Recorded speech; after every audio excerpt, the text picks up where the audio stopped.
নমস্কার বন্ধুরা, আজ আমরা বানাচ্ছি কলা পাতার বেগুন ভাপা। এখানে নিয়ে নিলাম বেগুন, আর নিয়ে নিলাম টমেটো, লঙ্কা, আর এখানে দিয়ে দিলাম আমরা নুন, মরিচের গুঁড়ো আর অল্প হলুদ গুঁড়ো দিয়ে এখন আমরা দিয়ে দিলাম এখানে সরষের পেস্ট দিয়ে দিলাম।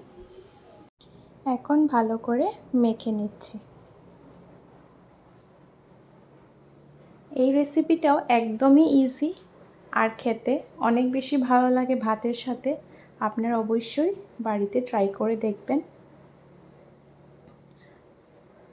এখন আমরা একটা প্যানের মধ্যে কলা পাতা নিয়ে ভালো করে বেগুন আর টমেটো আর লঙ্কা যে আমরা মেখে রেখেছিলাম ভালো করে এখানে আমরা নিয়ে নিচ্ছি।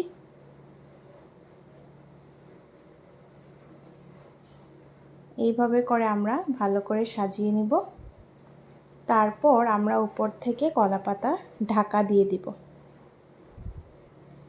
আপনারা নতুন আসলে অবশ্যই চ্যানেলকে সাবস্ক্রাইব করবেন, তাহলে আমাদের আরও ভিডিওস আপনাদের ফোনে আসতে থাকবে।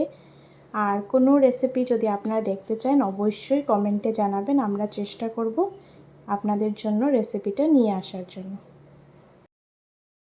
10 মিনিট রাখার পর এইভাবে আমাদের কলা পাতার বেগুন ভাপা হয়ে গেল রেডি। দেখা হচ্ছে আগামী ব্লগে।